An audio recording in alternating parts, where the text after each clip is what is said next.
We're here today with Dave Allen, our Keeper of Archaeology, and he's here to show us some of the items from our collection. Yep, and here we have the Blackmoor Hoard, or some of it at any rate, which was found on the Selborne estate.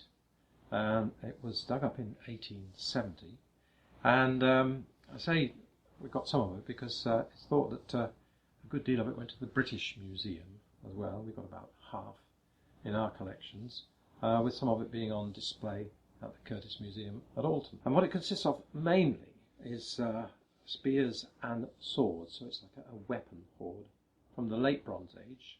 So we're talking about 900 BC, something like that, 2,900 years ago. But as you can see, it's not sort of straightforward spears and swords. Many of them most of them have been mutilated in one way or another. If we take a sword blade as an example, then you can see that has been absolutely chopped about. And we think this is a deliberate action, clearly a deliberate action, prior to their being buried. And they were found in an area of peat, which would have been waterlogged at the time that they were deposited. So in essence, this hoard of material was thrown into a watery setting. And that seems to be part of a pattern of deliberate deposition of these hoards.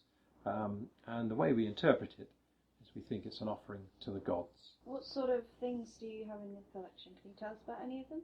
Well, what I think is remarkable, there's a whole range of spearheads, socketed spearheads, from the large to the small.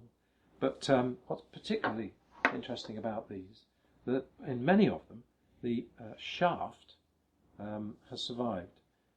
Sometimes inside the socket, but occasionally it's actually surviving beyond the socket. That's there. And here's obviously one that's come out of the appropriate socket. So this wood can be identified as hazel. So we know that they had hazel spear shafts. And that really is quite an unusual occurrence. And it's because it was a waterlogged setting that they were in. And then there's a whole variety of swords. You can see they really are sort of snapped in half as well as being chopped about. And they're left bent. I mean, you can imagine the sort of effort that went into just bending that sword and then casting it off. And then one or two other items. This is called a chape, and this would be from the end of your scabbard that would hold your sword. It's actually broken itself as well. That's snapped off too. And you can appreciate that your sword blade would fit into your chape if it was in the scabbard, which would prevent it, actually protruding out at the end and stabbing anyone inadvertently. But the scabbards have gone into the water along with the weapons themselves. So, I mean, just the thing about metals generally. Here we're looking at the Bronze Age, which in round figures is from about 4,000 years ago, at the end of the Stone Age, down to about 2,800 years ago, the beginning of the Iron Age.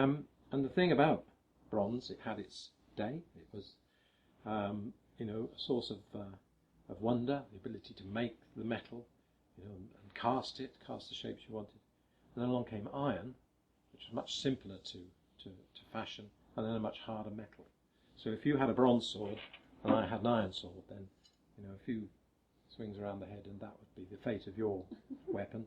So you'd pretty soon trade in for an iron one if you could get it. Which is odd, because this metal, this alloy of copper and tin and zinc and other things, survives so much better than iron. We all know how iron rusts and so on, and which is why I do find that quite a lot of people are confused. If I want to put a number of items down in a row and say which is oldest and which is, then quite often the bronze spear is considered to be younger than the iron spear, just because it looks a lot better. So so they do survive well in the right conditions.